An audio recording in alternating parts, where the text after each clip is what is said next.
नमस्कार। जैसा कि आपने संस्कृति फिल्म में देखा कि कैसे एक परिवार न सिर्फ भारतीय संस्कृति को मानता है बल्कि इसे वैज्ञानिक रूप से पहचानता भी है और नई पीढ़ी यानी न्यू जनरेशन को भी सिखाने के लिए तत्पर है, क्योंकि संस्कृति में छुपा विज्ञान सभी के लिए लाभकारी है और इसीलिए इसका एक पीढ़ी से दूसरी पीढ़ी तक पहुंचना अति आवश्यक है। इसी प्रकार हमारे इतिहास में एक से बढ़कर एक महापुरुष हुए हैं जिन्होंने भारतीय संस्कृति में छुपे विज्ञान को सरलतम रूप में जनमानस तक पहुंचाया है, जिनमें महर्षि पतंजलि, महर्षि चरक, महर्षि सुश्रुत आदि के नाम बड़े ही आदर के साथ लिए जाते हैं। इन महर्षियों ने योग और आयुर्वेद को भारतीय संस्कृति में समावेशित करके इसे विश्व की सबसे महान संस्कृति बना दिया है और आज इन्हीं में से एक महान विभूति महर्षि पतंजलि के जीवन से हम आपको अवगत कराएंगे। धन्यवाद। प्राचीन भारत में ऐसे अनेक महापुरुषों ने जन्म लिया था जिन्होंने भारतीय संस्कृति को दूर दूर तक कई देशों तक पहुंचाया।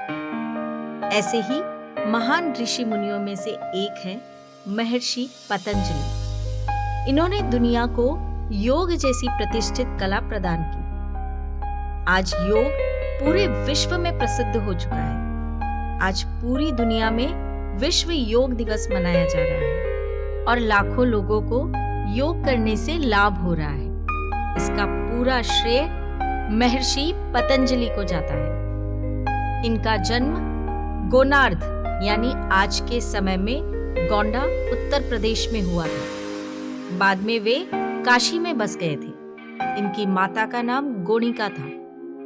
पतंजलि के जन्म के विषय में ऐसी मान्यता है कि स्वयं अपनी माता के अंजुलि के जल के सहारे धरती पर नाग से बालक के रूप में प्रकट हुए थे। माता गोणिका के अंजुलि से पतन होने के कारण उन्होंने इनका नाम पतंजलि रखा।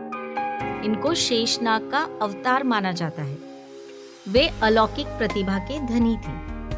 व्याकरण के अतिरिक्त अन्य शास्त्रों पर भी इनका समान रूप से अधिकार था। व्याकरण शास्त्र में उनकी बात को अंतिम प्रमाण समझा जाता है। महर्षि पतंजलि संभवतः पुष्यमित्र शुंग 142 से 195 के शासनकाल में थे। आज आपके लिए योग का ज्ञान अगर सुलभता से उपलब्ध है तो इसका सारा श्रेय महर्षि पतंजलि को ही जाता है। पतंजलि एक प्रख्यात चिकित्सक और रसायन शास्त्र के आचार्य थे। रसायन विज्ञान के क्षेत्र में अभ्रक, धातु योग और लौह शास्त्र का परिचय कराने का श्रेय भी पतंजलि को जाता है।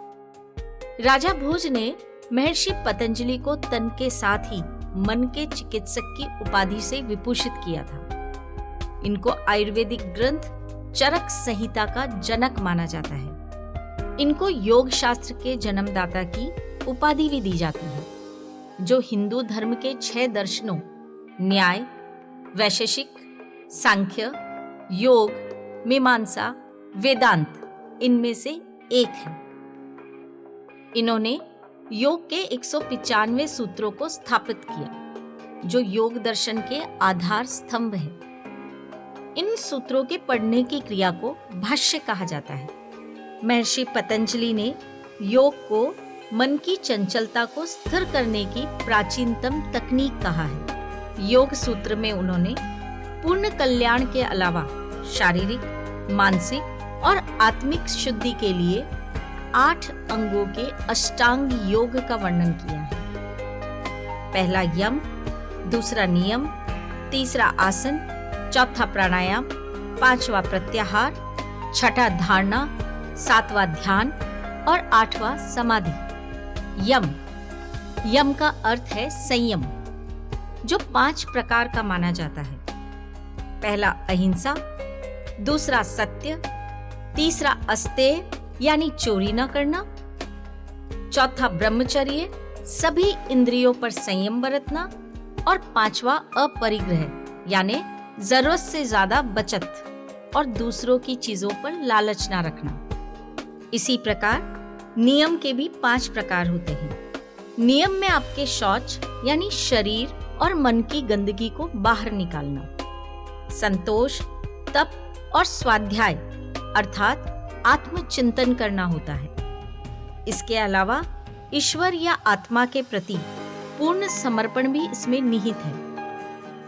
आसन से तात्पर्य है स्थिर और सुख देने वाले बैठने के प्रकार, जो देह स्थिरता की साधना है। इसी प्रकार बाहरी वायु का लेना श्वास और भीतरी वायु का बाहर निकालना प्रश्वास कहलाता है। इसी श्वास प्रश्वास की गति के विच्छेद का नाम प्राणायाम है। प्राणायाम द्वारा प्राण के अपेक्षाकृत शांत होने पर मन का बहिर्मुख भाव स्वभावतः कम हो जाता है। फल ये होता है कि इंद्रियां अपने बाहरी विषयों से हटकर अंतर्मुखी हो जाती है। इसी का नाम प्रत्याहार है, यानी प्रति आहार, प्रतिकूल वृत्ति।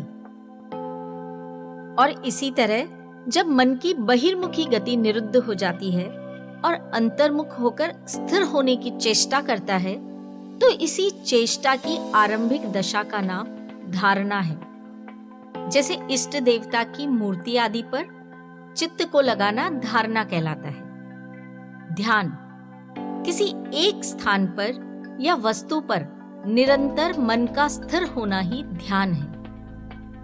समाधि अष्टांग योग का सबसे अंतिम या कहे कि आखिरी मंजिल है। आत्मा से जुड़ना। ध्यान की परम अवस्था में एक योगी समाधि धारण करने की योग्यता रखता है। महर्षि ने इसे शब्दों से परे परम चैतन्य की अवस्था कहा है। ध्यान की परिपक्व अवस्था का नाम ही समाधि है। इनमें से वर्तमान समय में केवल आसन, प्राणायाम और ध्यान ही प्रचलन में है। पतंजलि ही पहले और एकमात्र ऐसे व्यक्ति थे जिन्होंने योग को आस्था, अंधविश्वास और धर्म से बाहर निकालकर एक सुव्यवस्थित रूप दिया था। आज के दौर में ज्यादातर लोग योग सिर्फ शारीरिक समस्याओं से छुटकारा पाने के लिए कर रहे हैं, लेकिन योग की मदद से तन और मन दोनों को सुंदर बनाया जा सकता है।